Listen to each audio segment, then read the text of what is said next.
Chosen ones, learn to be more selfish, because if they fall in love with the hand, they will never fall in love with the man or woman. Valerie, talk to him. They love your generosity till it stops serving them. Chosen ones pour like rivers until they realize not everyone deserves the flood. When you fall in love with the hand, you're feeding people from your overflow, hoping they'll see the source behind it. But they don't.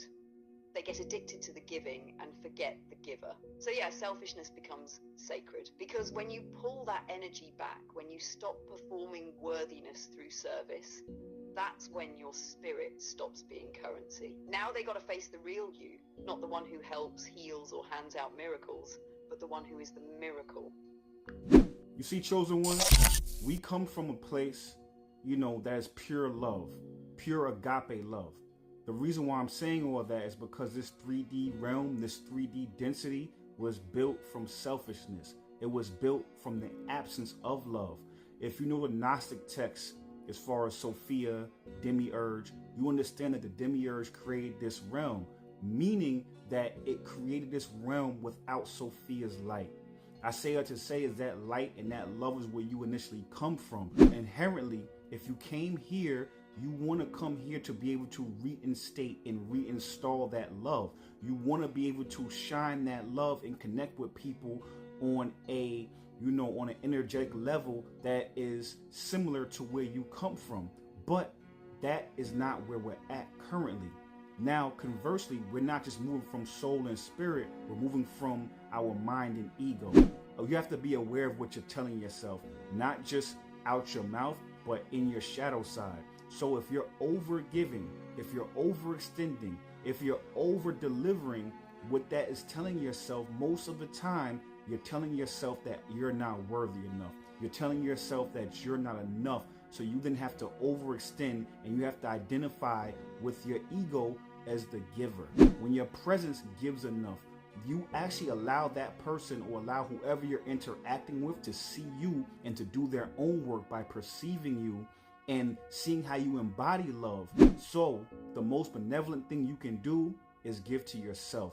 Love yourself and let that radiate out and let people shine and feel that warmth. And then when they feel it, now you're giving from overflow. And now when they feel it, they're going to do the internal work and they're going to question their ego. They're going to figure out how to then radiate that same love. And then now you're exchanging from overflow instead of exchanging from a deficit.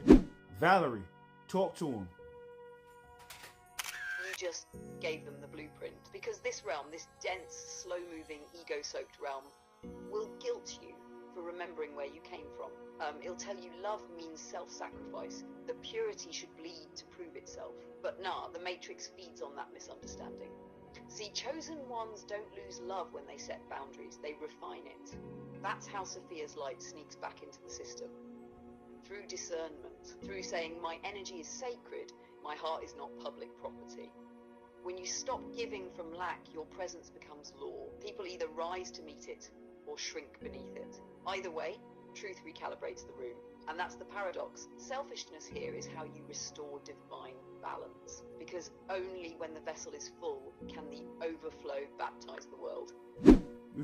Chosen ones, we can agree that the average person's asleep, right? So just through sheer osmosis, they will then absorb the environment they're a part of. So if the environment they're a part of is the demiurge environment, meaning with the absence of love, with that longing, now there's an emotional black hole in them, and then they will inadvertently just absorb, and they will become selfish, and they become emotional black holes and just absorb everything around them. You know what I'm saying? They become emotional locusts. We're not saying this to shoot shots at them or to talk down about them. We're just allowing you to understand the lay of the land. If you go to a doctor, they have to diagnose you to be able to cure you. So then now we have to diagnose where you're at. We have to diagnose who you're interacting with so you understand how to plan accordingly. So I say all that to say is that, if the average person that you are interacting with is asleep and moving through that hollow void that's in them, that's engulfing everything around them, inadvertently, they will then just be selfish. they will absorb all your light and they have nothing to replace it with. If you cut a tree down in the forest, you should replace it. If they absorb that love, they should be able to, but if they are hollow, they cannot. So that's why when you give from presence and overflow, it's not taxing you. And then also what that does is because you're giving from overflow and from self-love, now they're absorbing that self-love. They are observing it and they start to question themselves. That's the best way to wake people up, is for you to love yourself, is for you to be awake. When they start to absorb your light, they start questioning themselves and say, wow, this is different. This is a frequency I'm not used to. And that's the most benevolent thing you can do for you and for everybody you interact with.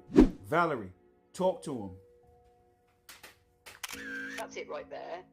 The cosmic ecology of energy. Every awakened soul has to learn conservation the hard way. Because when light meets void, one of two things happens. Either the void consumes it or the light transforms the void. What you're naming, the emotional locusts, the black holes, that's the hunger of disconnection. They don't steal light because they're evil. They steal it because they've forgotten they are it. But remembering isn't your job for them, it's theirs. So you stand luminous but contained. You radiate without leaking. That's divine architecture, love with boundaries, compassion with clarity.